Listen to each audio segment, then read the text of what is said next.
Like I say, full watch this video, then you should know more about Rudraksha farming. अब साथीहरू मैले चाहिँ यो रुद्राक्ष रुखबाट टिपेर कसरी कलेक्सन गर्ने र यसलाई विदेशी समक्ष बेच्न योग्य कसरी बनाउने, रुद्राक्ष फार्मिङबाट चाहिँ नि कसरी छिटो छरितो सुलभ सहज तरिकाले पैसा कमाउने भनेर चाहिँ नि एउटा सानो भिडियो लिएर आएको छु। यहाँ तपाईहरुले देख्न सक्नुहुन्छ। ल अब रुद्राक्ष झार्नको लागि यसरी कुनै भाटा अथवा लामो लठ्ठीको प्रयोग गरेर यसरी घोचेर भुइँमा झारिन्छ र भुइँमा झारिसके पछाडि यसरी सम्पूर्ण कलेक्सन गर्नुपर्ने हुन्छ।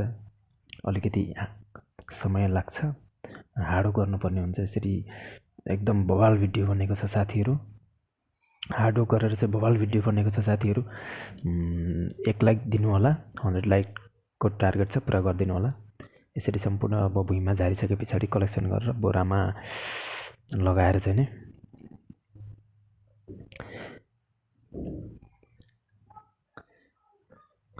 बोरामा लगाएर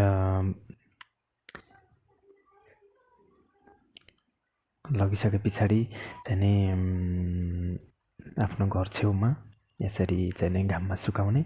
जुन चाहिँ त्यो पहिला झार्दा या बोटमा रहेको अवस्थामा चिसो रहेको त्यो पानी रहेको भाग सबै सम्पूर्ण घामले सुक्छ। एक घाम मस्तले सुकाउने, मिन्स आधी घण्टा 1 घण्टा सुकाइसके पछाडि यसको बोक्राको भाग पनि अलिकति कमजोर हुन्छ। त्यसपश्चात चाहिँ हामीले यसलाई बोरामा लगाएर बोराको मुख टाइट गरी बाँधेर 2 दिन 3 दिन 4 दिन चाहिँ नि हावा नलाग्ने ठाउँमा, सुकाउनु नलाग्ने ठाउँमा, नसुक्ने ठाउँमा चाहिँ नि गुम्स्याएर राख्नुपर्ने हुन्छ। जसकारण चाहिँ यो धुन योग्य हुन्छ। यसको बोक्राहरू कमजोर हुन्छ। यसको बोक्रा पूर्ण रूपमा गलिसके पछाडि यो चाहिँ धुन योग्य हुन्छ। अब हामीले यसलाई यहाँ तपाईले देख्न सक्नुहुन्छ, यो बोक्राको भाग यसरी कमजोर हुन्छ। अब चाहिँ धुन योग्य हुन्छ। हामीले मेसिनको प्रयोग गरेर, आधुनिक मेसिनको प्रयोग गरेर चाहिँ नि त्यो मेसिनको कम्प्रेसरले चाहिँ नि यसको सबै यो बोक्राको भागलाई आउट गरिदिन्छ। त्यसपछाडि यो मेसिनको मार्फत